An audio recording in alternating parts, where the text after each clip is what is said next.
Yes, ma'am, you can start.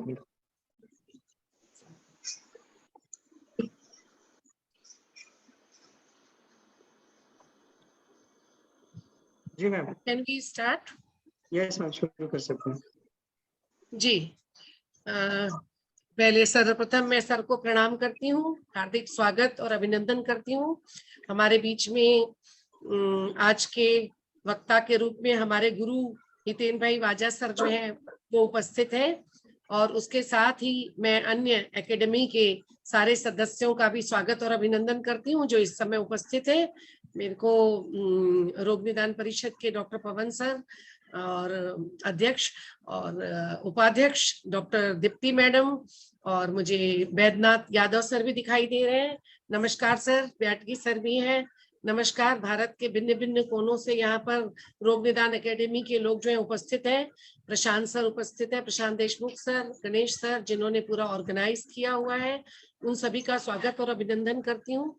मैं sir का परिचय देने में हालांकि मैं सक्षम नहीं हूँ, मैं भी उनकी एक शिष्य हूँ, पर मैं थोड़ा सा प्रयास करूंगी कि मैं उनका एक संक्षिप्त परिचय जो है वो आप लोगों को दे दूं। तो सर ने, हितेन भाई वाजा सर ने BAMS जो है अखंडानंद आयुर्वेद महाविद्यालय से किया, और उसके बाद MD संहिता सिद्धांत IPGT RA Gujarat Ayurveda university से 2001 में कंप्लीट किया। उसके बाद 2002 से लगातार सर जो है वो आत्रेय शासन जो है वो क्लिनिक, आयुर्वेद क्लिनिक जो है वो अहमदाबाद में चलाते हैं, और उससे अनेक रोगियों को आयुर्वेद के सिद्धांतों से और पूर्णतः आयुर्वेदिक चिकित्सा के द्वारा लाभान्वित करते हैं। लेकिन सर ने केवल चिकित्सा तक ही नहीं रुके, आयुर्वेद के गुण सिद्धांतों को समझने की जो उनकी उत्कट इच्छा थी, वो उनके पढ़ाई के समय में ही उन्होंने आयुर्वेद के सिद्धांतों में अभिरुचि रखते हुए वह संहिता के क्लिनिकल स्वरूप को जानने के लिए आयुर्वेद विशेषज्ञ वैद्य गुरु SG सुरानी सर, वैद्य गुरु VJ ठक्कर सर व वैद्य गुरु जी CP शुक्ला सर जैसे आयुर्वेद विशेषज्ञों से आयुर्वेद के गूढ़ अर्थों का ज्ञान जो है वो निरंतर अध्ययन और अध्यापन से प्राप्त किया। सर ने यहाँ तक अपना ज्ञान प्राप्त करने के बाद उस परंपरा को सर ने रोका नहीं। अपनी गुरु प्रतिज्ञा के अनुसार सर ने अध्ययन अध्यापन को अक्षुण्ण रखते हुए एक आयुर्वेद वेदोत्पत्ति आयुर्वेद विद्याशाला प्रारंभ की, जहां पर सर जो अप्लाइड एस्पेक्ट्स है संहिता के, जिन गूढ़ अर्थों को आयुर्वेद के विद्यार्थी जो है आयुर्वेद की संहिताओं के एक्चुअल जो अर्थ है उसको जो हम समझ नहीं पाते हैं, उनके लिए सर ने इस वेदोत्पत्ति आयुर्वेद विद्याशाला एकेडमी की स्थापना की, जहां पर सर ने इन संहिता के गूढ़ अर्थों के लिए क्लिनिकल डिस्कशंस रखे, क्लिनिकल इनके अर्थ क्या है, क्लिनिकल प्रैक्टिस में इनको किस प्रकार अप्लाई किया जाए, तथा आयुर्वेद के सिद्धांतों की सरल व्याख्या की, और आयुर्वेद के चिकित्सा के प्रति अनेक प्रैक्टिशनर्स को आयुर्वेद चिकित्सा के प्रति प्रेरित करते हैं, तथा यहाँ आशा और विश्वास दिलाते हैं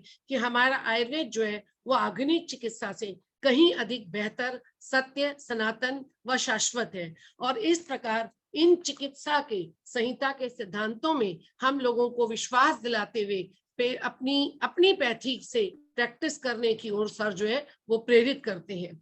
और इस विद्याशाला में आयुर्वेद के सिद्धांतों की रेगुलर क्लासेस जो है होती रहती है, रेगुलर डिस्कशंस होते रहते हैं।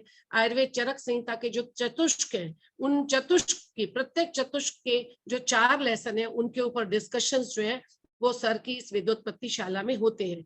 अतः सर ने अध्ययन और अध्यापन में रुचि रखते हुए न केवल प्रैक्टिस की है, अपितु पूरे भारतवर्ष में भिन्न भिन्न कोनों से लगभग आज तक 250 स्टूडेंट्स, UG के, PG के, इंटर्न्स और अनेक प्राइवेट प्रैक्टिशनर्स जो है जो आयुर्वेद का ज्ञान यहाँ सर से प्राप्त करते हैं, और बहुत ही सरल तरीके से पूर्णतः आयुर्वेदिक चिकित्सा करके समाज को बहुत ही सरल और बहुत ही कम इकोनॉमिक वे में जो समाज को चिकित्सा से लाभान्वित कर रहे हैं, और पूर्णतः रोग की चिकित्सा जो है वो रोगोन्मूलन जो है वो जड़ से हो जाता है। जो हम पहले पढ़ते थे कि आयुर्वेद चिकित्सा कराओ जड़ से खत्म होती है, पर वो होती नहीं थी, क्योंकि हम चिकित्सा करते थे, वो रोगी पुनः पुनः आता था। पर अब जब से सर से चिकित्सा के सिद्धांतों को समझा है, पूरा तो नहीं समझ पाए, पर जितना समझा है उस तरीके से चिकित्सा करने से एक रोगी नहीं अपितु पूर्ण परिवार जो है वो रोगी का आने लगा है और चिकित्सा से वाकई लाभान्वित होने लगा है। इससे रोगी तो लाभान्वित होते ही है, साथ ही साथ जो चिकित्सक है वो भी लाभान्वित होता है, उसकी भी यश और प्रसिद्धि जो है वो समाज में फैलती है। सर जो है अध्ययन और अध्यापन के साथ चिकित्सा के साथ सर जोएटिक आयुर्वेद फार्मास्यूटिकल्स में एडवाइजर भी हैं। वर्तमान में सर ने चूंकि औषधियां जो हैं वो शास्त्रीय तरीके से बन करके, और जहां जो औषधि अपने महत्वपूर्ण गुणवत्ता के साथ उपलब्ध है वहां से सर सारी औषधियों को इकट्ठा करवाते हैं, और एक फार्मेसी की सर ने स्थापना की है अहमदाबाद में ही, आयुष काम कल्पम में, जहां सर एडवाइजर डायरेक्टर हैं, और वहां से औषधियों का निर्माण जो है वो सर के निर्देश और मार्गदर्शन में होता है। सर ने 2002 में आत्रेय शासन आयुर्वेद चिकित्सा केंद्र से अनेक रोगियों को लाभान्वित किया है, और वर्तमान में सर वहां आत्रेय शासन में शासन चिकित्सा केंद्र में सर जो है वो रोगियों का निदान, चिकित्सा, पंचकर्म चिकित्सा व वहां उनको एडमिट रखने की व्यवस्था भी सर के पास है। तो मैं आदरणीय सर का बहुत ही स्वागत और अभिनंदन करती हूँ, तथा उनके स्वागत अभिनंदन में अधिक समय वेस्ट न करते हुए मैं दीप्ति मैडम को उनके स्वागत अभिनंदन हेतु आमंत्रित करती हूँ।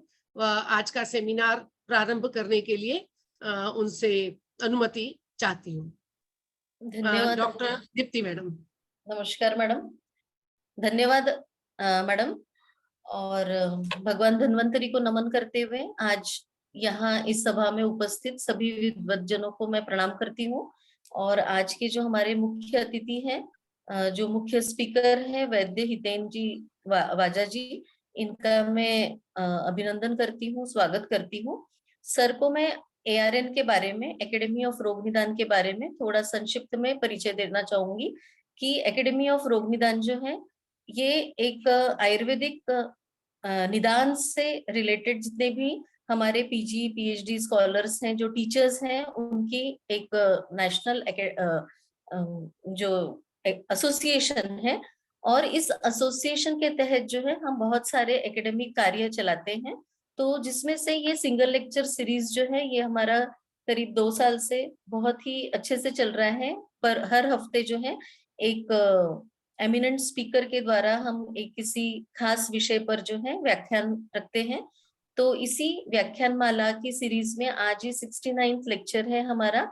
और आज हमारा सौभाग्य है कि हमें वैद्य हितेन जी जैसे वक्ता जो है वो प्राप्त हुए हैं, और हमारे विद्यार्थी और हमारे सभी टीचर्स जो है इससे लाभान्वित होंगे।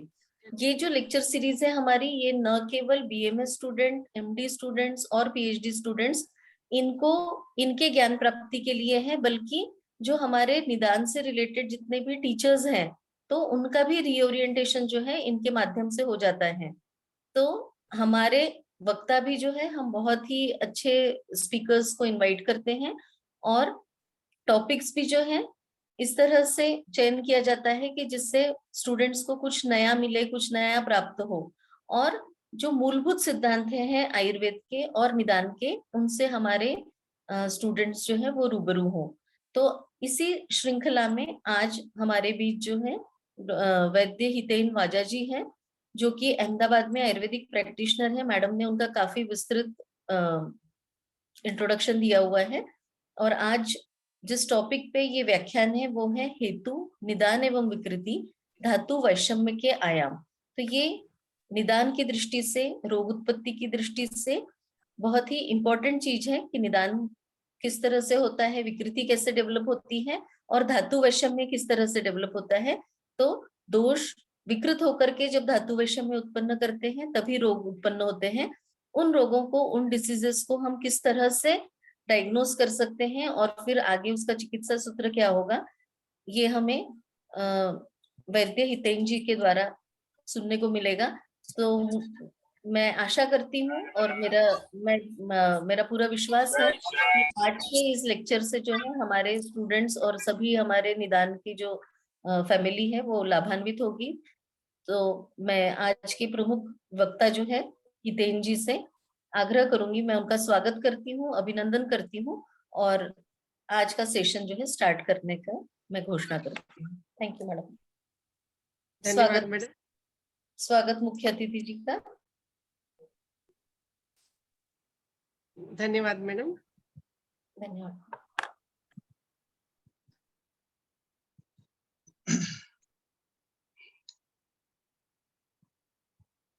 एकेडमी ऑफ रोग निदान, आवाज बराबर आ रही है सभी को? जी आ रही है। हाँ जी सर, हाँ जी सर कैसे दिखेंगे? एकेडमी ऑफ रोग निदान के पदाधिकारी पवन जी, गणेश जी, दीप्ति जी, आराधना जी एवं उपस्थित सर्व आयुर्वेद अनुरागी वैद्यगण,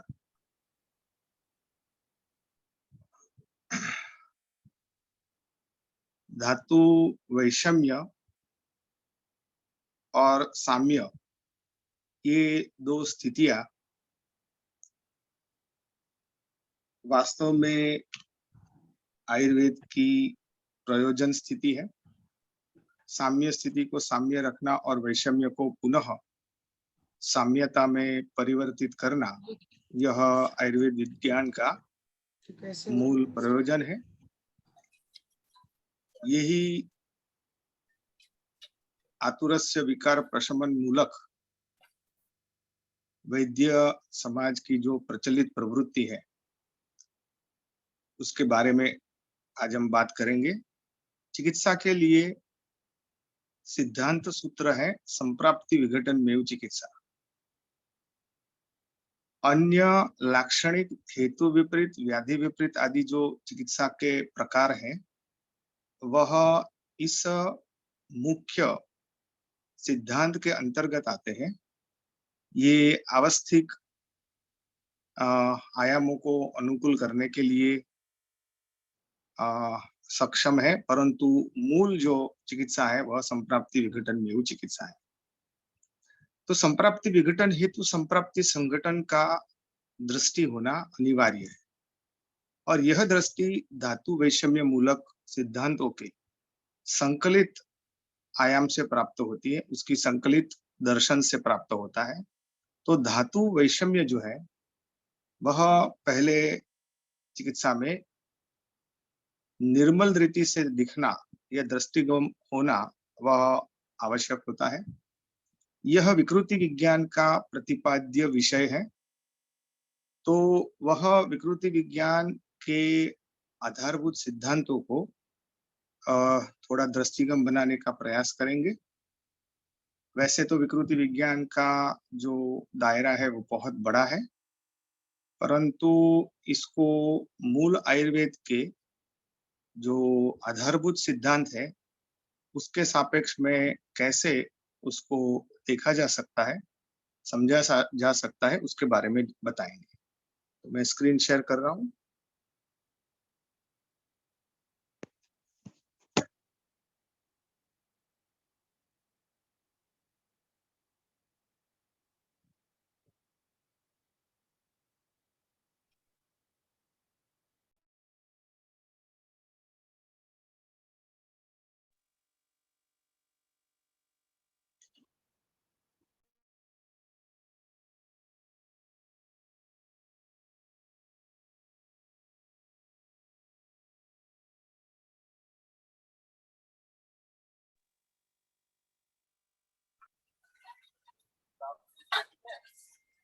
ये कहाँ पर आती है?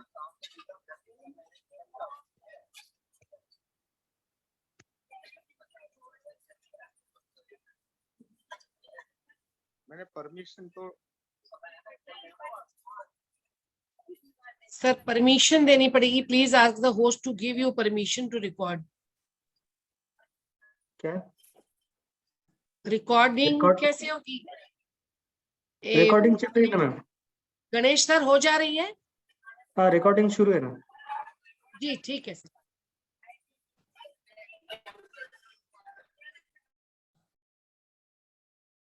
सर की आवाज नहीं आ रही है।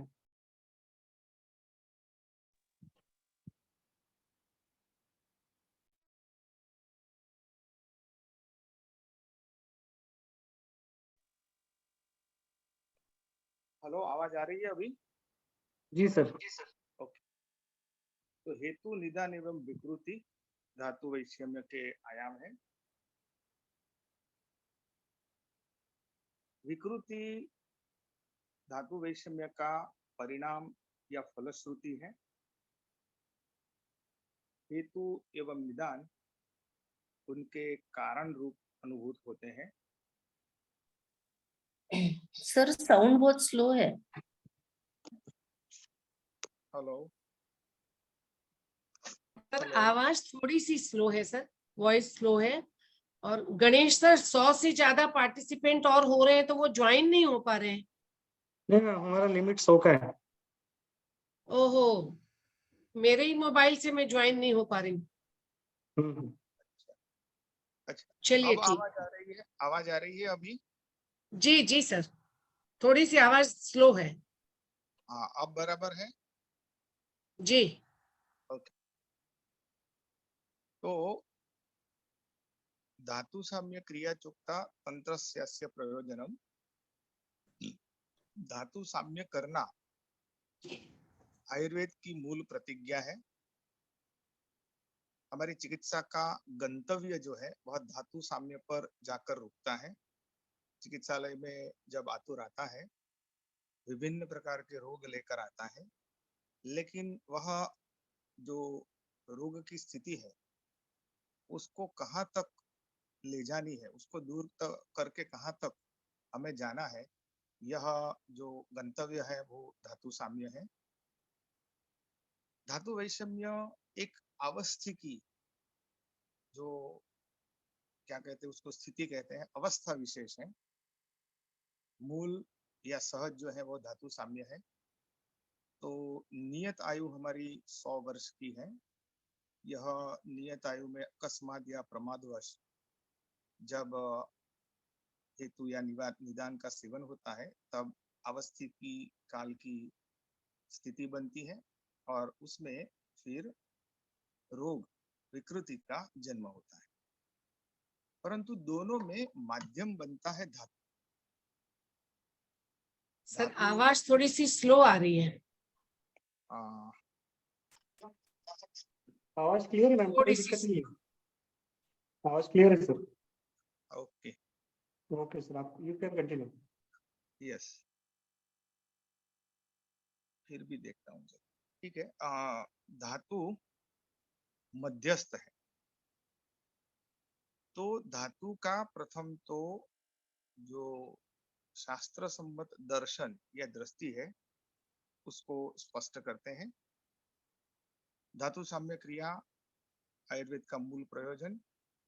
चिकित्सा में जब तक हम धातु साम्य तक नहीं पहुंचते तब तक आतुर जो है वह पूर्ण रीति से स्वस्थ नहीं होता। पुनः पुनः या अपूर्ण रीति में रोग को प्राप्त होता रहता है।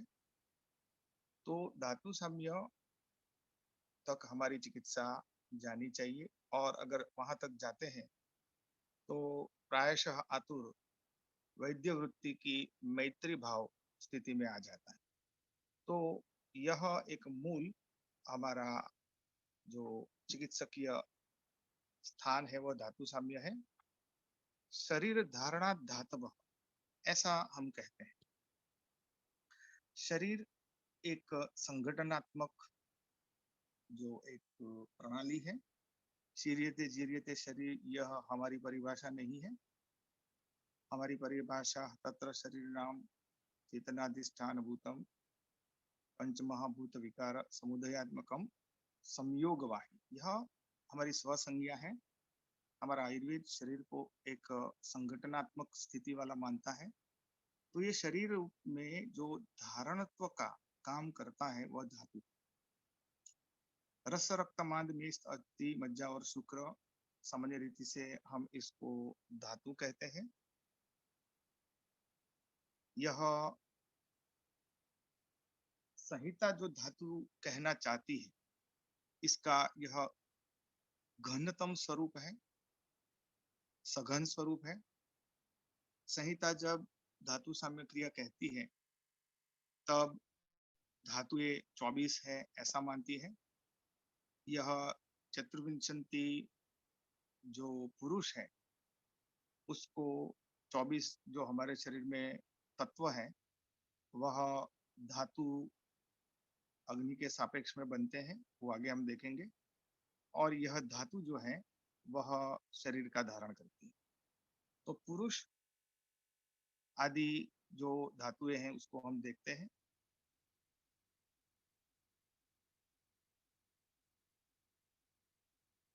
अव्यक्त से व्यक्तता की स्थिति सर्गीकरण कहा जाता है,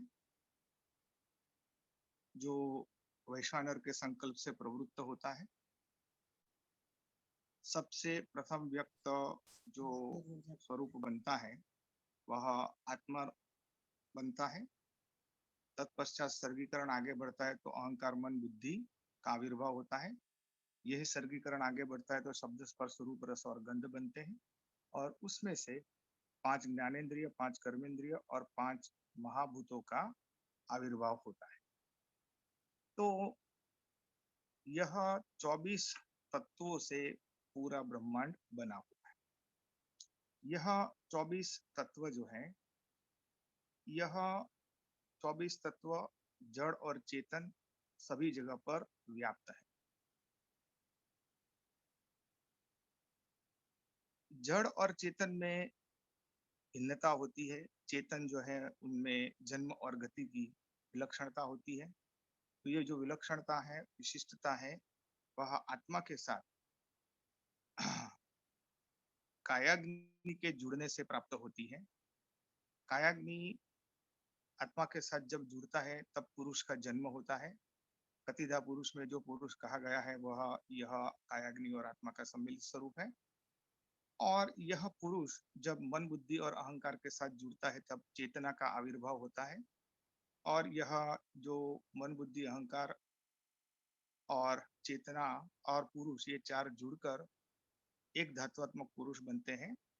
ये फिर जब शब्द, स्पर्श, रूप, रस और गंध के साथ मिलते हैं तब षड्धात्वात्मक पुरुष के का निर्माण होता है। और वही जब आगे के 15 के साथ मिलता है तब चतुर्विंशति धात्वात्मक पुरुष का निर्माण होता है। ये सब हम एलिमेंटल लेवल तक हम जो चर्चा कर रहे हैं इसलिए कर रहे हैं क्योंकि हम स्थूल शरीर जो देख रहे हैं उसको जब तक हम तात्विक धरातल पर नहीं समझेंगे तब तक उसका पूर्णतः संकलन होने की दिशा में हम स्खलित होते रहते हैं। और यह संकलन के अभाव में हमारी निदान और चिकित्सा की जितनी भी प्रवृत्तियां हैं वो बाधित या स्खलित होती हमें अनुभूत होती है या अनुभव ऐसा होता है। तो ये तात्विक धरातल को यथासंभव समझने का प्रयास करते हैं। तो यही कायाग्नि जो है, यही कायाग्नि के अंश स्वस्थानस्थस्य कायाग्नि अंश धातुषु संश्रिता, धातुओं में निहित है। स्वस्थानस्थ क्या है? स्थान का स्वसंज्ञा दिया गया है कोष्ठ, शाखा और मर्मास्थि संज्ञा। तो कोष्ठ में जो कायाग्नि का अंश रहता है उसको जठराग्नि, शाखा में जो रहता है उसको धात्वाग्नि और मर्मास्थि संधि में जो रहता है उसको महाभूताग्नि संज्ञा दी गई। अब यहाँ पर ये जो पंच महाभूत है यह मूर्त है, बाकी के अमूर्त हैं। और पंच महाभूत से हमारे 13 विकार का जन्म होता है। यहाँ विकार का मतलब है स्वरूप भेद। पंच महाभूत विकार ऐसा कहा गया ना, तो ये पंच महाभूत विकार 13 प्रकार के, वायु, पित्त, कफ, रस, रक्त, मांस, मेद, अस्थि, मज्जा, शुक्र, मूत्र, पुरीश और स्वी। ये कायाग्नि ही जीवन का मूल आधार है। कायाग्नि ही तत्व को धातुत्व प्रदान करती है। हमारी त्वचा के बाहर पर्वत, नदी आदि जो स्थूल पदार्थ विद्यमान है, उनमें भी 24 तत्व है, उनमें भी आत्मा है। आत्मा के बिना अस्तित्व संभव नहीं है। हमारे त्वचा के अंदर जो शरीर है, जीवंत शरीर, उसमें भी 24 धातु है। तो यह जीवंतता का कारण जो है वह कायाग्नि है, और कायाग्नि ही धातुत्व को निष्पन्न करता है।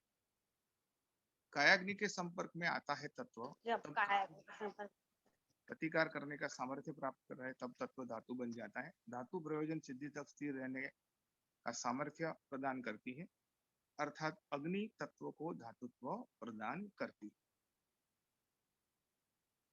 यही जो पंचमहाभूत विकार है,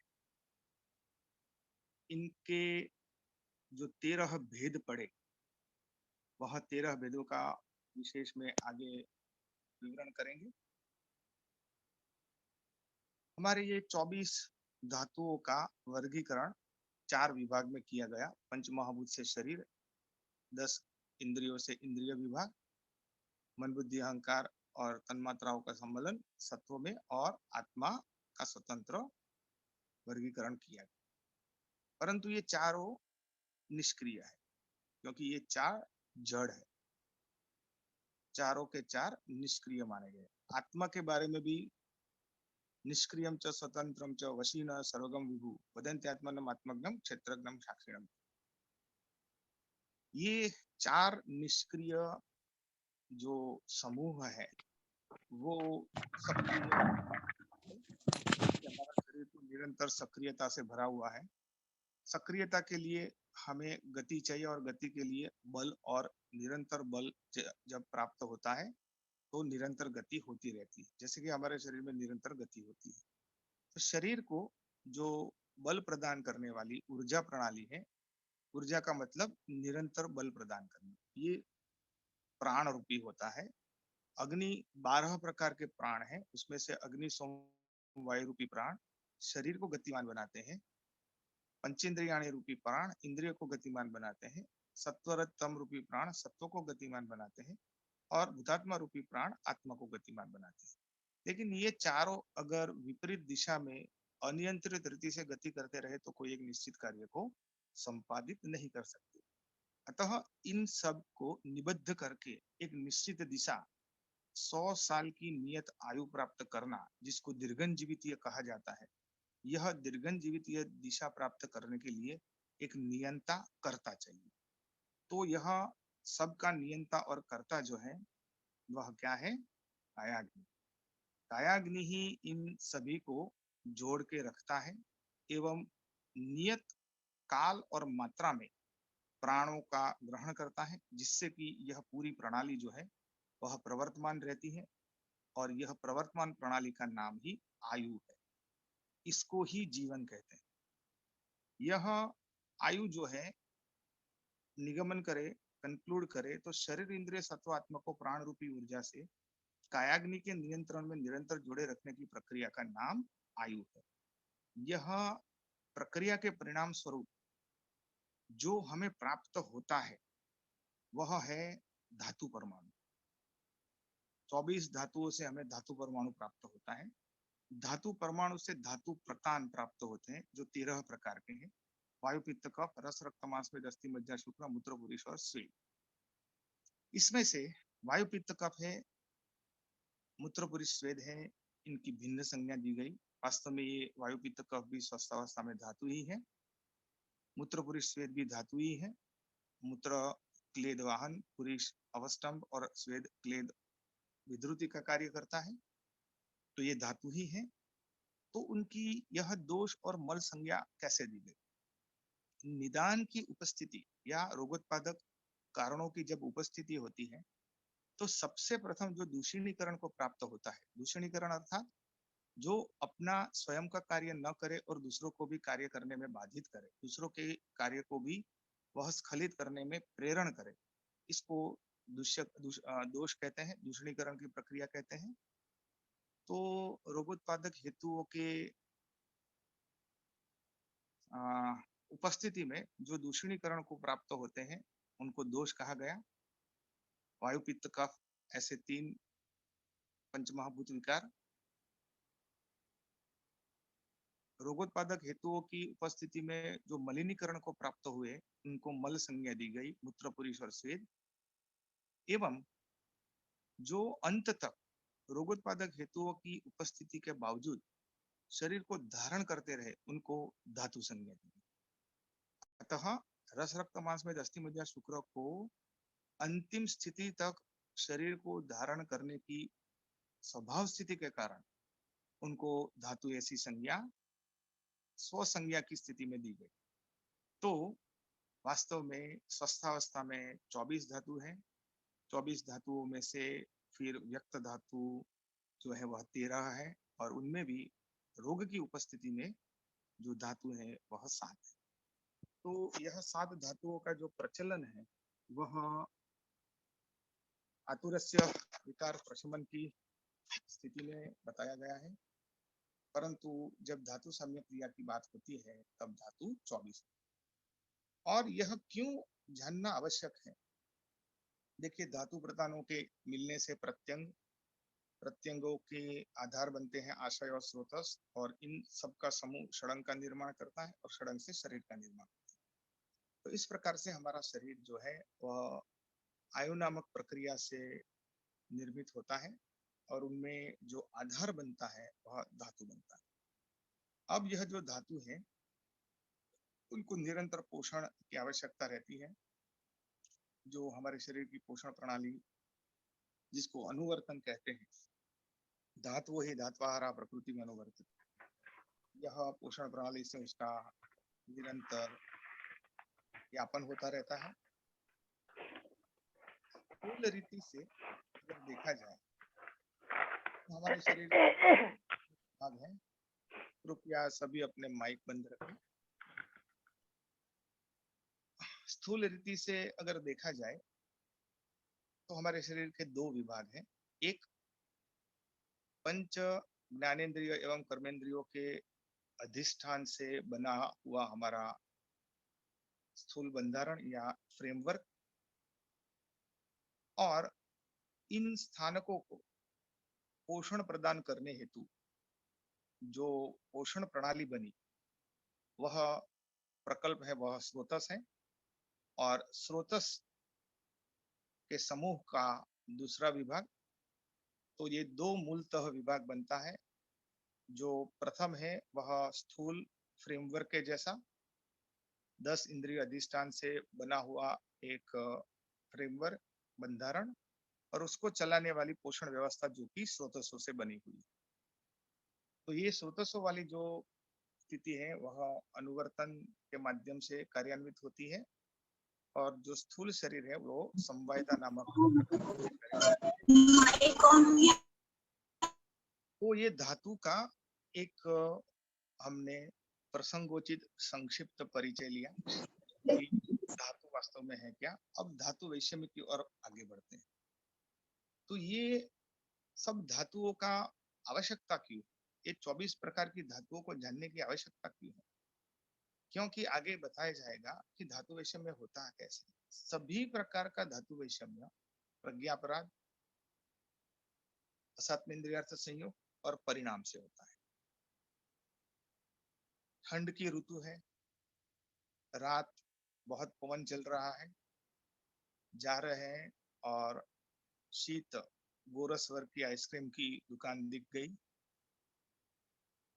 तो एक बार तो प्रज्ञा आवाज देती है कि भाई ठंड है, पवन चल रहा है, रात्रि हो गई है और ये शीत गुरु गोरसवर का आहार नहीं लेना चाहिए।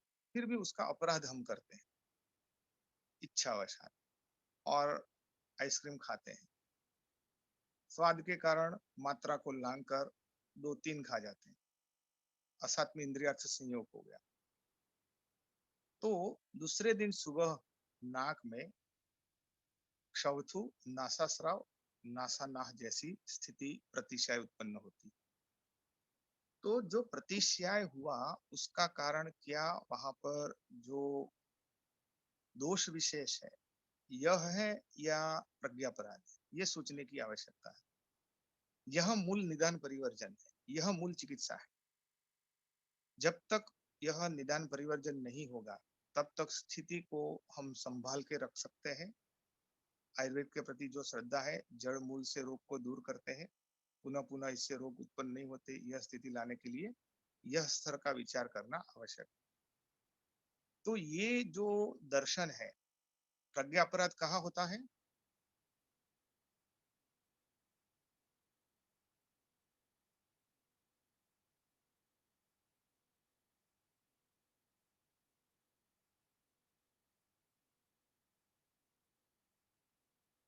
यहाँ पर प्रज्ञा अपराध होता है एक धातुआत्मक पुरुष में।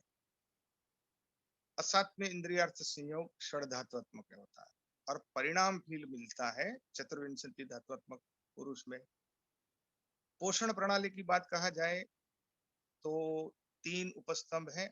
आहार से पंचमहाभूत का पोषण होता है, निद्रा से षड धातुआत्मक तन्मात्रा और इंद्रियों का, और ब्रह्मचर्य जिसका फल है आनंद, विचार की योग्यता, इससे हमारी चेतना धातु का पोषण होता है। तो यह 24 धातु जब तक हम नहीं जानेंगे तब तक हम रोगों के कारण और उनकी चिकित्सा का व्यवस्थापन ठीक से नहीं कर पाएंगे। तो यह धातु का एक संक्षिप्त निर्देश हुआ, और यह संक्षिप्त निर्देश के बाद विकृति क्या है, धातु वैषम्य क्या है, यह जानने का प्रयास करते हैं। देखिए, धातुओं में परस्पर जो जो टर्मिनोलॉजी बताई, समुदयात्मकम और संयोगवाही, यह 2 स्थितियों के कारण निबद्धता रहती। यह निबद्धता का लोप ही विकृति कहलाता है। तो ये निबद्धता का लोप 3 स्तर में होता है, एक विकार स्तर में, एक रोग स्तर में और एक व्याधि स्तर में। विकार धातु वैषम्य है, धातु में शिथिलता आती है, वात पित्त कफ धातु स्वरूप कार्य करने में शिथिल हो जाते हैं। क्योंकि वायु पित्त कफ पोषण प्रणाली के कर्ता होते हैं, अनुवर्तन के अधिकर्ता है, नियंता है। अतः विकृति में पहले वायु पित्त कफ ही दुष्ट होते हैं। तो विकार अवस्था में वायु पित्त कफ शिथिल हो जाते हैं, धातु रूप ही होते हैं, लेकिन अपना वायु क्रियात्मक कर्म, पित्त परिवर्तनात्मक कर्म और कफ रचनात्मक कर्म करना शिथिल कर देता है, जिसके परिणाम स्वरूप सभी 10 प्रकार की धातुएं जो है अपने पोषण को शिथिल रूप में प्राप्त करती है, जिससे कि जो धातुओं में एक शिथिलता पैदा होती है उसको विकार अवस्था कहते हैं। दूसरी है रोग अवस्था, जिसमें दोष वैषम्य होता है, रोगस्तु दोष वैषम्य। वायु पित्त कफ अपना धातु का कार्य छोड़कर बीच में विभेदक स्वरूप धारण कर लेते हैं और धातु विभंजन कर सम्मूर्छन की पूर्व स्थिति उत्पन्न करते हैं। दोष में वैषम्य आना अर्थात दोष अपना कार्य छोड़ देते हैं। वायु क्रियात्मक, पित्त रचनात्मक परिवर्तनात्मक एवं कफ रचनात्मक कर्म छोड़ देता है। छोड़ने के उपरांत धातुओं को भी अपने कार्य करने में प्रताड़ित करने लगता है, बाधित करने लगता है। तो धातु परस्पर अपना संयोग और समुदायात्मक निबद्धन जो है वह गवा देते हैं, गवाने लगते हैं, और यह स्थिति जो है वह धातु विभंजन की स्थिति में प्राप्त होती है, जिसको रोग कहते हैं। रोग विभजन ऐसा है, रोग का अर्थ है धातु विभजन की प्रक्रिया, जिसका परिणाम रुजा होती है। तो रुजा जो रोग का पर्याय माने जाता है या उनको व्युत्पत्ति में बताते हैं, लेकिन वह परिणाम स्वरूप। तीसरा जो स्तर है वो व्याधि का स्वरूप। जब दोष दुष्य को प्रताड़ित करते करते दुष्य का आमय कर देते, उसको उसका मर्दन कर देते हैं, तब दोष और दुष्य मूर्छित हो जाते हैं या एक दूसरे के साथ इस प्रकार से जुड़ते हैं, तब जो पदार्थ उत्पन्न होता है उसमें आप न तो दोष को न तो दुष्य को अलग कर पाते हैं, और तीसरा ही कोई एक अलग पदार्थ हो जाता है। दोषों के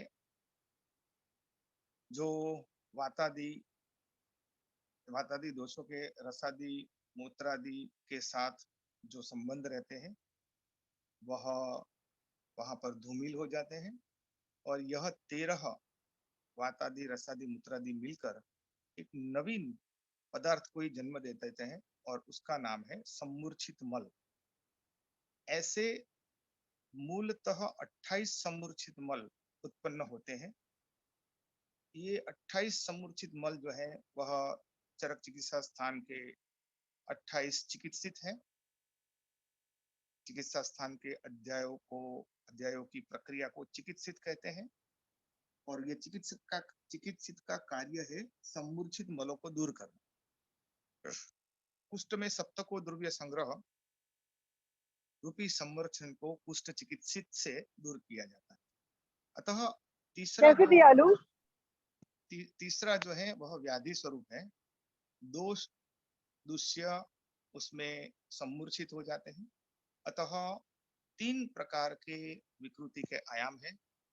एक रोग विकार जिसमें धातु का वैषम्य होता है, दोष शिथिलीकरण को प्राप्त होते हैं। रोग जिसमें दोष जो है वह दूषणीकरण को प्राप्त होते हैं और तीसरा व्याधि जिसमें दोष जो है वो मूर्छन को प्राप्त होते हैं। विकार जो है वह प्रायशः जो सूत्र स्थान में जो रोग निर्दिष्ट है वो विकार स्वरूप है। अन्य स्थान यानी चिकित्सा स्थान के सिवाय के जो स्थान है उसमें जो विकृति बताई है वह रोग रूपी है और चिकित्सित में जो विकृति है वह व्याधि स्वरूप की देखी जाती है। तो यह 3 विकृति के मूलतः आयाम संहिताओं में निर्देशित है। धातु वैषम्य में इतने अनर्थांतरम दिए गए हैं, व्याधि आमय गद आतंक यक्ष्मा ये उसके पर्याय है, परंतु वास्तव में अनर्थांतरम है। इसका ये सीक्वल है। रोग सबसे बड़ा प्रभावी होता है। धातु विभंजन इस यहाँ से शुरू होता है। विकार, ज्वर, यक्ष्मा, आतंक, गद, आमय और अंततः वह व्याधि में परिणत होता है। यह धातु विषम्य का सीक्वल है।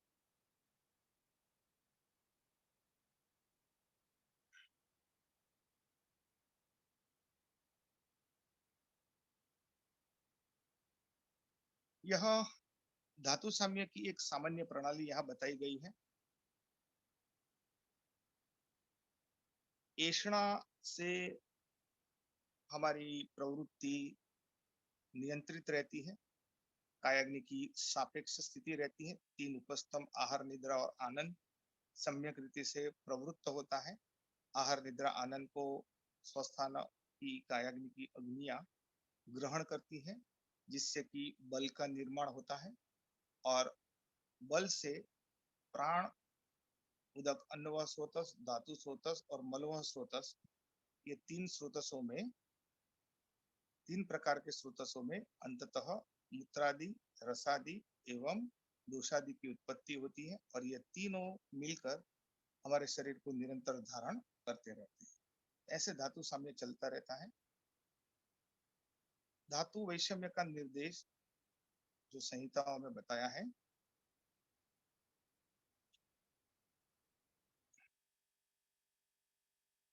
हेतु संग्रह। आज का जो टाइटल है हेतु, निदान और विकृति। विकृति को अभी हमने विस्तार से समझा। तो हेतु क्या है? काल बुद्धि इंद्रियार्थानाम योगो मिथ्यान चाति च, यह हेतु वो कहाँ रहता है? हमारी वेदनाधिष्ठान त्वचा के बाहर रहता है। हेतु हमेशा वेदनाधिष्ठान के बाहर रहता है। काल का वैषम्य, बुद्धि का वैषम्य और इंद्रिय का वैषम्य जो है वो जो हम करते हैं वो बाहर होता है। उसका जो संबंध है हमारे शरीर में उस वह आयतनों के रूप में होता है। 3 प्रकार के आयतन बताए, असात्मी प्रज्ञापराध, असात्मी इंद्रियार्थ संयोग और परिणाम, जिसका उदाहरण हमने देखा। ये आयतन क्या है? आयतन जो है वो ट्रांसफॉर्मेशनल यूनिट्स है। जो यहाँ से द्रव्य विशेष प्राप्त होता है उसको निश्चित स्वरूप प्रदान करके आगे वाहित करना, यह आयतन का कार्य है। प्राणायतन, सोम, सूर्य, अनिल से हमें अन्न, सोम और वायु रूपी प्राण प्राप्त होते हैं, उसका कस्टमाइजेशन करके हमारे शरीर में जितनी जरूरियात है उतने प्रमाण में उसको अनुकूल करके जो वाहित करता है वो प्राणायतनानी है। उसी तरीके से यह रोगायतन है। तो यह परिणाम प्रज्ञापराध और असात्मी इंद्रियात के माध्यम से यह विकृत जो काल बुद्धि और इंद्रिय का जो वैषम्य है वह विकृत ऊर्जा हमारे शरीर में प्रविष्ट होती है और 3 प्रकार से निज आगंतु और मानस रूप से वह हमारे शरीर को प्रताड़ित करती है। जो यह अभिगम है किस तरीके से हमारे धातुओं का प्रताड़न होगा, जिसको रोग भी कहा गया। ये 3 प्रकार के रोग मार्ग, बाह्य, अभ्यंतर और मध्यम, जिसको कोष्ठ, शाखा और मर्मस्थि संधि कहा जाता है। कोष्ठ का अर्थ है प्राण, उदक, अन्न व स्रोतस एवं मार्गस्थ रस। शाखा का अर्थ है स्थानस्थ रस एवं रक्त, मांस में अस्थि, मज्जा, शुक्र। एवं मर्मस्थि संधि जो है वह उपलक रूप में मूत्रादि जो स्रोतस है उससे वह संवाहित होते हैं। तो यह 3 अंततः मूत्र, पुरुष और स्वेद का वैषम्य करते हैं, रसादि का वैषम्य और आहार रसादि का वैषम्य हो के निमित्तस्तु क्षीण वृद्धा नाम धातु नाम मूलाभ्यो रसः, यह स्थिति करके विकार को उत्पन्न करते हैं। यह मध्यम तीव्रता वाले हो तो यह विकार रोग में परिवर्तित हो जाता है और यह तीव्र वाले हो तो यह विकार व्याधि में परिवर्तित हो जाता है। ये सब कैसे होता है? ये सब होता है अग्नि के वैषम्य से। और अग्नि के वैषम्य कैसा होता है? लक्ष्यांक के बिना जीवन और मन विपर्य से यह प्रवृत्त होता है। तो यह धातु वैषम्य की एक सामान्य प्रक्रिया है। हेतु जो है रहता है, निदान जो है वह यहाँ पर प्रवृत्त रहता है। तो इसके बारे में हम आगे देखेंगे। धातु वैषम्य कारण एवं प्रकार। निदान के अनर्थांतरम, इसको हम पर्याय कहते हैं, लेकिन यह भी सिक्वल है। हेतु, निमित्त, आयतन, कर्ता, कारण, प्रत्यय, समुत्थान और निदान में अंततः परिवर्तित होता है। हेतु जो है वह परलोक में रहता है, वो हम आगे बताते हैं। जो विषम आहार विहार आचार आदि जो है वह हेतु रूप होते हैं, फिर वह निमित्त बनते हैं, फिर वह आयतन का स्वरूप धारण करते हैं, फिर कर्ता, कारण, प्रत्यय, समुत्थान और निदान की स्थिति अंततः प्राप्त करते हैं। तो यहाँ पर निदान क्या है? देखिए, विकृति का अधिकृत स्थान जो है उसका नाम विकृति स्थान न रखकर, हेतु स्थान न रखकर निदान स्थान रखा गया। तीनों संहिताओं, ये क्यों रखा गया? तो हेतु और निदान में भिन्नता क्या है? निदान जो होता है वह धातुओं के साथ घनिष्ठ संबंध बनाने वाला रोग कारण। तो ये धातुओं के साथ संबंध बनाने वाला जो घनिष्ठ रोग कारण है वह क्या है, वो आगे हम समझते हैं। हेतु और निदान, परलोक और इहलोक। ये परलोक और इहलोक आयुर्वेद को क्या बताया? लोकयोर उभयोर हितम। ये हमें ऐसा लगता है कि यह बैर थियोरेटिकल चल रहा है, लेकिन ये बैर क्लिनिकल है। ये शब्द को, यह सिद्धांतों को, यह सूत्रण को हम क्लिनिकल डेस्क तक नहीं ले जा पा रहे, इसी कारण इसका सम्यक दर्शन नहीं हो रहा है। पर और इह किसके सापेक्ष में? वेदनाधीन जो त्वचा है, हमारी जो वेदनाधिष्ठान त्वचा है, उसके अंदर का जो भाग है वो हमारे पुरुष के लिए इह लोक है, और त्वचा के बाहर का जो भाग समग्र ब्रह्मांड है वो हमारे लिए परलोक है। तो ये कोई दिव्य स्थिति नहीं है, ये सहज सनातन शाश्वत स्थिति है। तो दृष्टि का विकसन ये सब विज्ञान के दायरे में ला देता है। परलोक यानी हमारे त्वचा के बाहर जो विषम आहार विहार विचार और आचार, जो होते हैं वो हेतु रूप होते हैं। जैसे कि उसमें बताया निष्पावमाश क्रीणियाकाम तिल तेल निसेवना, ये विषम आहार है।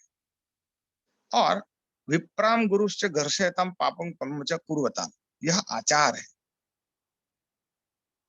हमारी त्वचा के एक बहुत बड़े धातु वैषम्य में त्वचा के बाहर के ये आयाम कारणभूत होते हैं, ये कहना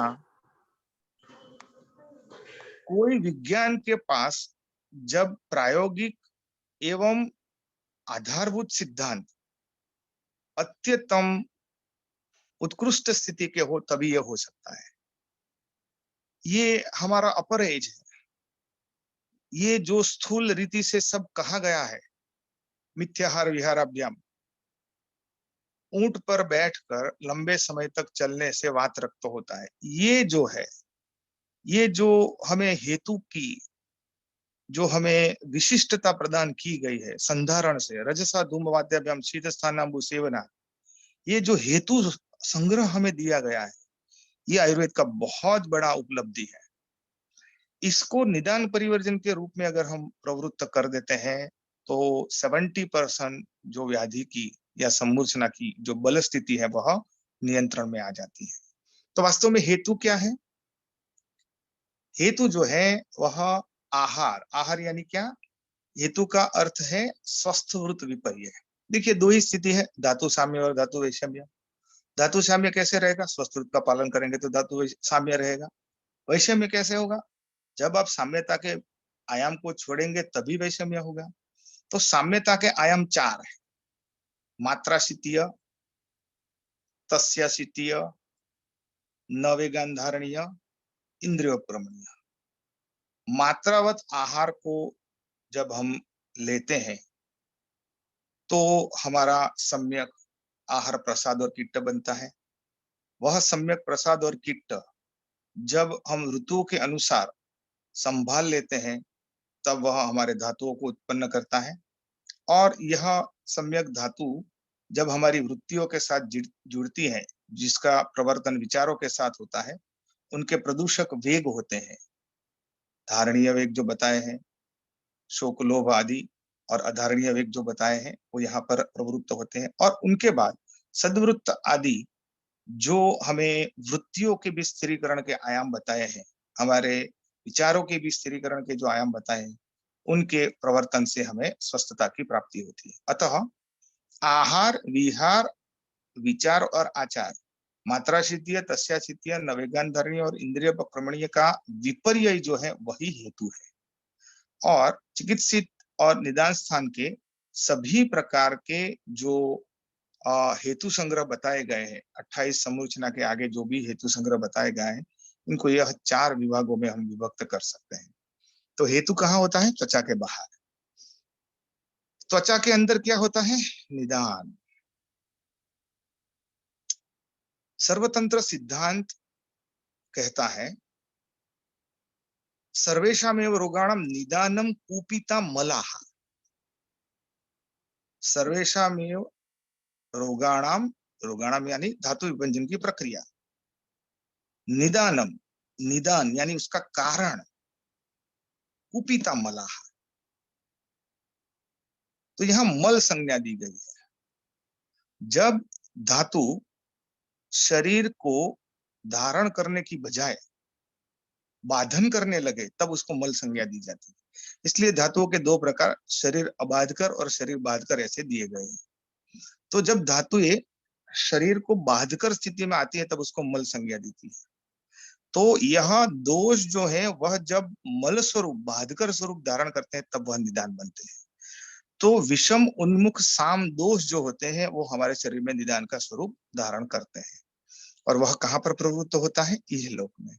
तो यह जो साम दोष जो मल रूप हमें प्राप्त है, वो कितने प्रकार से धातु विषय को प्रवृत्त करते हैं, वह जो कोष्ठा आधारित काय चिकित्सा संप्रदाय में चरक के निदान स्थान में 8 आधारित जो शल्य तंत्र या सुश्रुत प्रणाली है उसमें 16 प्रकार से यह होता है। तो सुश्रुत का निदान स्थान 16 अध्यायों से बना है। तो यह जो है निदान वह धातुओं से संपर्क बनाता है। तो धातुओं से संपर्क बनाने वाला जो कारण है वह निदान के रूप में स्पष्टीकृत है, और त्वचा के बाहर जो होता है वह हेतु कहा जाता है। अब धातु वैश्य में कारण के प्रकार। ये कारण के संहिताओं में विभिन्न जो स्थानक है उसमें विभिन्न संज्ञा से उनका निदर्शन हुआ है। निज आगंतु, निज आगंतु मानस, चय अचय, सन्निकृष्ट विप्रकृष्ट। हमारे शरीर में जब चिकित्सा हम करते हैं, देखिए ये जो वर्गीकरण होता है वो वर्गीकरण कोई निश्चित आयाम के माध्यम से होता है, उनका डिफाइनिंग क्राइटेरिया होता है। जैसे कि दोष धातु मल वर्गीकरण है, उसका डिफाइनिंग क्राइटेरिया है हेतु। हेतु की उपस्थिति में पंचमहाभूत विकार का यह वर्गीकरण हुआ। लेकिन इन्हीं पंचमहाभूत विकार यानी वातादि, रसादि और मूत्रादि का चिकित्सा के परिप्रेक्ष्य में जब वर्गीकरण हुआ तो उसका वर्गीकरण हुआ दोष दुष्य। ये दूसरा वर्गीकरण हुआ। तो प्रत्येक वर्गीकरण के अंदर एक निश्चित डिफाइनिंग क्राइटेरिया होता है, उसको निश्चितता वाला एक आयाम रहता है। तो निज और आगंतु, निज आगंतु मानस क्या है? जो हेतु का शरीर में प्रवेश करने का जो मार्ग है वो ये है। तो हेतु 3 रीति से प्रविष्ट हो सकता है। निज यानी शारीर दोष समुद्र, ये कोष्ठ से प्रवृत्त होता है। आगंतु ये शाखा मर्मस्थि संधि से प्रवृत्त होता है। और मानस जो हमारे सूक्ष्म शरीर से प्रवृत्त होता है, इसका घनिष्ठ संबंध मर्मस्थि संधि के साथ होता है। तो कोष्ठ शाखा और मर्मस्थि संधि यहाँ पर जुड़े हुए रहते हैं। देखिए शाखा जो है उसी से मर्मस्थि संधि का स्थूल स्वरूप निर्माण होता है, परंतु मर्म की विशेष उपस्थिति से वह शाखा समूह में तीसरे रोग मार्ग की विलक्षणता उत्पन्न होती है। तो मूलतः जब चिकित्सा की बात आती है तब 2 प्रकार के प्रविभाग हो जाते हैं, कोष्ठ एवं शाखा मर्मस्थि संधि। तो कोष्ठ में जो निदान प्रवृत्त होता है वो निज स्वरूप का होता है, और शाखा में जो होता है वह शाखा मर्मस्थि संधि में जो होता है वह आगंतु स्वरूप का होता है। तो निदान प्रविष्ट किस मार्ग से हो रहा है उसके आयाम में यह जो कारण के प्रकार हैं वो बताए गए हैं। तंत्रकार कहते हैं कि ये 2 मार्ग ही नहीं है, तीसरा भी एक मार्ग है। जैसे भयातिसार, शोकातिसार ये बताया गया है। तो इस माध्यम से भी धातुओं का प्रताड़न होता है। तो ये तीसरे मार्ग को भी यहाँ पर निर्दिष्ट किया गया। ये सभी वर्गीकरण को किस अध्याय, किस अधिकरण, किस स्थान में बताया गया है, किस संहिता में बताया गया है, तदनुसार उसके चिकित्सकीय अर्थ वहां पर प्रवृत्त रहते हैं। दूसरा है चय और अचय, ये सरल है। तीसरा एक प्रसंगोचित स्पष्टीकृत करने का एक सन्निकृष्ट और विप्रकृष्ट, यह दोनों स्थान परक या दूरी परक लगते हैं, किसी से नजदीक और किसी से दूर। तो चिकित्सकीय परिप्रेक्ष्य में देखें तो चिकित्सा में केंद्रवर्ती क्या है? सम्मूर्छना है। तो सम्मूर्छना से जो नजदीक है वो सन्निकृष्ट, और सम्मूर्छना से दूर जो है वो विप्रकृष्ट। और सन्निकृष्ट और विप्रकृष्ट की विभेदक रेखा क्या होगी? त्वचा। कि हमारे शरीर की वेदनादि स्थान जो है वह विभेदक रेखा है। तो सम्मूर्छना जो कि शरीर में पड़ी हुई है उससे नजदीक के जो निदान होते हैं उसको सन्निकृष्ट निदान कहते हैं, और जो सम्मूर्छना से जो दूर के यानी त्वचा के बाहर के जो निदान होते हैं उसको विप्रकृष्ट निदान कहते हैं। यानी ये हेतु स्वरूप होते हैं। यानी कि जो हम निदान परिवर्जन में कहते हैं कि जो अपथ्य या जो कारण होता है, अपथ्य या जो हेतु होता है वह निदान रूप जो होता है वह विप्रकृष्ट निदान है। विषम आहार विहार आदि जो है वो निदान रूप विप्रकृष्ट है। और प्रसरोन्मुख साम मल सर्वेषामेव रोगाणाम निदानम कुपिता मलहा।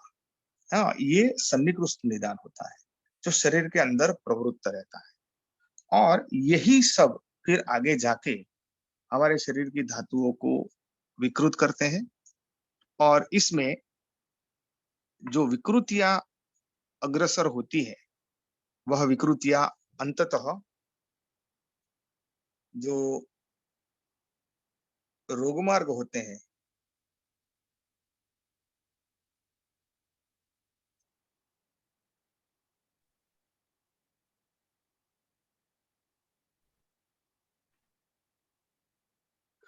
रोगमार्ग के जो प्रवृत्त प्रकल्प हैं, कोष्ठ शाखा मर्गमास्ति संधि, प्राण उदक अंडव स्रोतस, धातु स्रोतस और मलव स्रोतस, इनके जो उपक्रम है, रस जाना विकाराणाम सर्वम लंघनम औषधम, मौत्र कोर्ची की चिकित्सा या स्वासी की चिकित्सा, उनके द्वारा फिर इन धातुओं का सामान्यकरण होता है, स्थिरीकरण होता है, और चिकित्सा का प्राथमिक आयाम बनता है।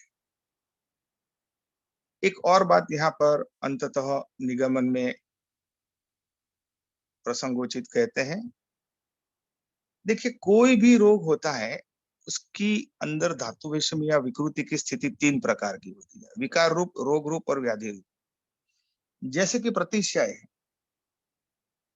प्रतिश्याय में क्षवथु, नासानाह और नासादाह मिलता है।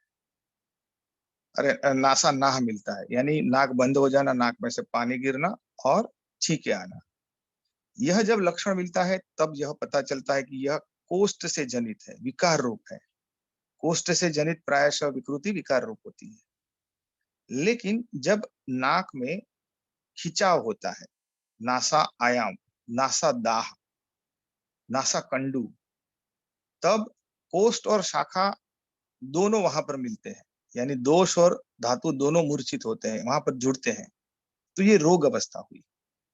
और तीसरा, जब नाक में गंध की जो अनुभूति, गंध ज्ञान जो है वह जब चला जाता है, तब यहाँ पर कोष्ठ शाखा और मर्मास्थि संधि, यानी कि नाक के अंदर कोष्ठ शाखा और मर्मास्थि संधि मूर्छित हो जाते हैं, यानी वहां यहाँ पर दोष दुष्य मल के सापेक्ष में, मल की उपस्थिति में मूर्छित हो जाते हैं, तो यहाँ सम्मूर्छन आविर्भाव होता है।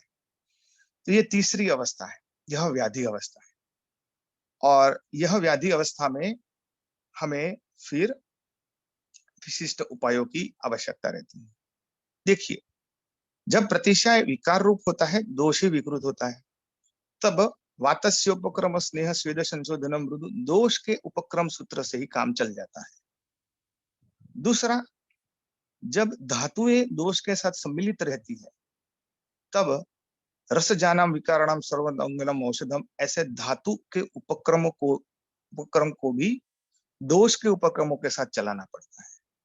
यानी वातस्य उपक्रम स्नेह के साथ रस जानाम विकाराणाम सर्वलंघनम औषधम को प्रवृत्त करना पड़ता है। ये दोनों उपक्रम है, ये चिकित्सा सूत्र नहीं है, ये दोष का उपक्रम है और ये धातु का उपक्रम है।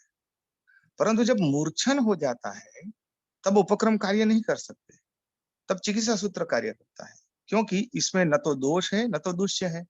अतः ये तो विकृति रूप अलग ही एक विकृति विषम संवेद से, संवेद प्रक्रिया से जन्मा हुआ एक विशिष्ट पदार्थ बन गया है। अतः इसको एक विशिष्ट क्रिया प्रणाली से निकालना पड़ेगा, जिसको चिकित्सा सूत्र कहते हैं। चिकित्सा सूत्र वास्तव में उपक्रम सूत्रों के मूर्छना के सापेक्ष संकलन से ही बनता है, परंतु वह विशिष्ट क्रिया प्रवर्तन करने वाला होने से उसकी जो निर्देश स्थिति है उसके लिए एक अलग स्थान बनाया गया, जिसका नाम चिकित्सित स्थान रखा गया। तो जैसी विकृति होती है उस प्रकार से फिर यहाँ पर हमें उपायों की प्रवृत्ति करनी पड़ती है। विकार जो है, दोष उपक्रम प्रायशः सूत्र स्थान के आयामों से सिद्ध हो जाता है।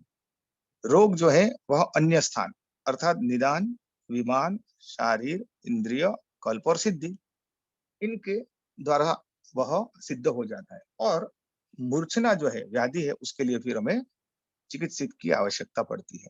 तो इस प्रकार से विकृति को माध्यम या मध्यस्थ करके संहिताओं में आतुरस्य विकार प्रशमन का निर्देश किया गया है। और संहिताओं के 3 भाग बनाए हैं, 30 और अन्य स्थान। 30 का पहला स्थान सूत्र, 30 का दूसरा स्थान चिकित्सित, और इन दोनों के बीच में सूत्र के रूप में अन्य स्थानों की निर्देश स्थिति हुई है। तो उसके बीच में है, उसके मध्य में है विकृति। तो यह संहिताओं के माध्यम से जो हमें विकृति का एक जो दर्शन होता है वो यहाँ पर रखा गया। तो अंततः हेतु त्वचा के बाहर रहते हैं। निदान वह हेतु जब अग्नि का आवरण करके कायाग्नि एवं उनके अंश जठराग्नि, धात्वाग्नि, महाभूताग्नि का आवरण करके शरीर के संबंध में आते हैं, तब वह निदान बन जाते हैं। और वह निदानों से फिर विकृति का जन्म होता है। और यह विकृति को ध्यान में रख के फिर चिकित्सा उपायों का निर्देश किया जाता है। अतः यह जो पूरा जो तंत्रण है उसके आद्य स्वरूप में, यानी कि तंत्रण चिकित्सा मूलक होता है, तो चिकित्सा के आद्य या आधार रूप में विकृति होती है। तो विकृति का यह कर्तृत्व या महत्व संहिताओं में बताया गया है। तो यह समय की सीमितता है। यह सर आभार। विकृति विज्ञान के विषय में जो मूलभूत बातें रखने का जो अवसर मुझे प्रदान एकेडमी ऑफ आयुर्वेद ने दिया है, उसके लिए मैं आभारी हूँ। धन्यवाद। आभार सभी का। धन्यवाद सर। नमस्कार सर, धन्यवाद सर। गणेश सर। जी मैम। जी, हम बहुत बहुत धन्यवाद सर और आभार आपका। और आपका जो आप you firmly believes that study of Shastra is possible only through the proper methodology and study of Shastra, and success can only be achieved when the clinical practice is strictly based on the basic principles of our Shastra. Sir, आपका इसमें जो इतना belief है वो हमको भी ये धीरे धीरे विश्वास दिलाता जा रहा है कि शास्त्र अध्ययन ही हमारे लिए इम्पोर्टेंट है, और शास्त्र अध्ययन करने के बाद ही उसके जो क्लिनिकल एप्लीकेशंस हैं उसी से चिकित्सा जो है आयुर्वेद की चिकित्सा संभव है। और इसमें इन हमारे साथ जुड़ने वाले सभी लोगों का मैं सोचती हूँ कि धीरे धीरे आयुर्वेद के चिकित्सा सिद्धांतों में और उसके क्लिनिकल एप्लीकेशंस में विश्वास आता जा रहा है। हमारे छत्तीसगढ़ से तो 20 से 25 मेंबर जो है वो सर के शिष्य हैं, और मैं स्वयं भी सर की शिष्य हूँ। और मैं अपने परम आदरणीय गुरुदेव को इस प्लेटफॉर्म से नमस्कार करती हूँ और धन्यवाद करती हूँ, जिन्होंने इतने व्यस्ततम क्षणों में हमको समय दिया और हमारे आग्रह को मान करके हमें अनुग्रहित किया। और सर से बारंबार पुनः निवेदन रहेगा कि वह हमको अपना समय जो है वो प्रदान करें, ताकि हम अगली बार उनका लेक्चर जो है वो पुनः सुन सकें। और मैं आभार व्यक्त करने के लिए हमारे यहाँ छत्तीसगढ़ स्टेट से जो हमारे रोग निदान एकेडमी के कन्वीनर हैं डॉक्टर मानस रंजन होता सर, जो प्रिंसिपल हैं भारतीय आयुर्वेद महाविद्यालय दुर्ग के, उनको आमंत्रित करती हूँ। धन्यवाद मैडम। जैसे मैडम ने बताया कि हितेन वाजा सर के मैडम शिष्य हैं, मैं भी वाजा सर का शिष्य हूँ। वाजा सर जो गुरु परंपरा को आगे वहन कर रहे हैं उसमें हम भी जुड़े हैं, और सर हमारे गुरु हैं। 2016 से लगातार सर के हम अध्ययन कर रहे हैं। आज का जो व्याख्यान रहा, इसके लिए कंडे मैम बहुत दिनों से प्रयासरत थी। उनके कोऑर्डिनेटर जब भी वो कोऑर्डिनेट करती हैं तो कुछ अलग ही करके दिखाती हैं। सर को मनाया और सर को आज यह हेतु निदान एवं विकृति धातु वैषम्य के जो आयाम, जो कि रोग निदान और विकृति विज्ञान के एक बहुत ही बेसिक पिलर है, उसके माध्यम से सर आज रोग निदान परिषद से जुड़े। इसीलिए रोग निदान परिषद की तरफ से मैं मेरे गुरुजी वैद्य हितन वाजा सर को हृदय से आभार प्रकट करता हूं। आज की कोऑर्डिनेटर मैडम डॉक्टर आराधना कंडे मैम, उनके ही प्रयास से ये संभव हो पाया है। इसीलिए मैडम को भी मैं हृदय से आभार प्रकट करता हूं, धन्यवाद देता हूं। और मैं यह महसूस कर सकता हूं कि जितने भी श्रोता रहे हैं, मेरे ख्याल से आज हमको मना करना पड़ा, मैसेज डालना पड़ा कि फेसबुक लाइव में जाइए और सर का वक्तव्य सुनिए, इतना फुल हो गया था। जी सर। इसीलिए आज के कोऑर्डिनेटर मैडम डॉक्टर आराधना कंडे मैम को मैं धन्यवाद देता हूं। डॉक्टर गणेश खोले हमेशा की तरह कन्वेनर रहे और आज के कार्यक्रम को हमेशा की तरह सुचारू रूप से परिचालित किए और उनके तत्वावधान में ही सारी चीजें हुआ है। तो गणेश खोले सर, हृदय से धन्यवाद। रोग निदान परिषद के प्रेसिडेंट प्रोफेसर पवन कुमार गोदतवार सर, हमारे पूज्य गुरुजी, सर को भी हृदय से धन्यवाद। और रोग निदान परिषद के सेक्रेटरी डॉक्टर अतुल बाशनिया सर, आपको भी हृदय से धन्यवाद। मुझे आभार प्रदर्शन के लिए मौका देने के लिए रोग निदान परिषद को मैं भी हृदय से धन्यवाद प्रदान करता हूँ। धन्यवाद। नमस्कार सर। धन्यवाद सर। Thank you. हमारे शिष्य जो हैं वो बहुत गुरु शिष्य परंपरा से बाजा सर से जुड़े हुए हैं, तो सभी शिष्यों का ये रहता है कि हम सर को अभिवादन करें और सामने से मिलें।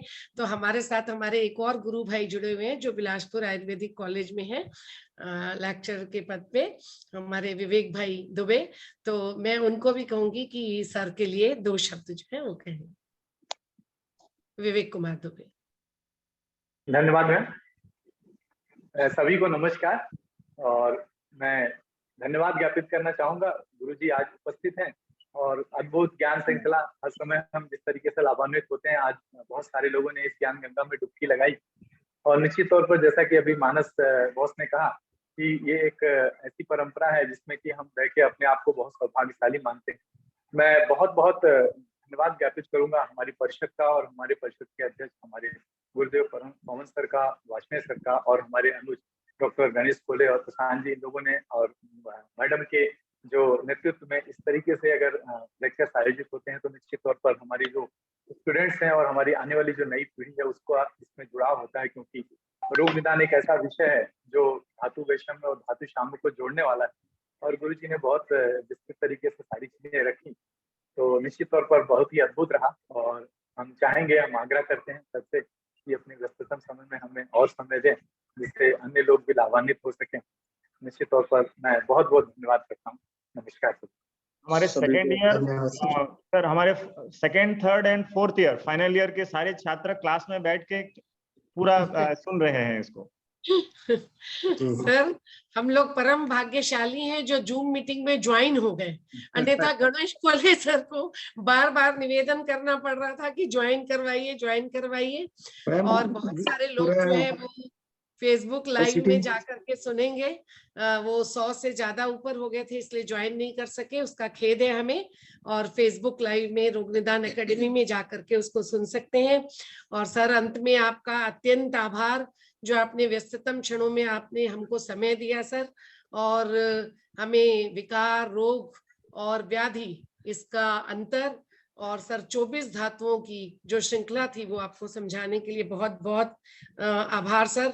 हमारी दृष्टि का इसी प्रकार आपके सानिध्य में विकसन होता रहे, उसके लिए हम आपका सानिध्य हमेशा चाहते रहेंगे। प्लीज, धन्यवाद। नमस्कार। आप सभी ने हमें ये जो अवसर दिया इसके लिए भी आप सभी को अभिनंदन और धन्यवाद। सभी लोगों को शुभ दिन की कामना। आभार सभी का। धन्यवाद सर। नमस्कार। प्रणाम। प्रणाम सर। मैम नमस्कार। shall we end? गणेश कोले सर कन्वीनर हमारे साथ रमन रंजन सर भी हैं, हमारे साथ ब्याटगी सर भी जुड़े हुए हैं। सभी को बहुत बहुत धन्यवाद और नमस्कार। मानस सर धन्यवाद आपको, विवेक जी, सुदाम जी, हमारे विज्ञाता शिक्षा के सभी गुरु भाइयों को बहुत बहुत धन्यवाद। हमारे छात्र जो बहुत तन्मयता से और बहुत कूल एंड काम रूप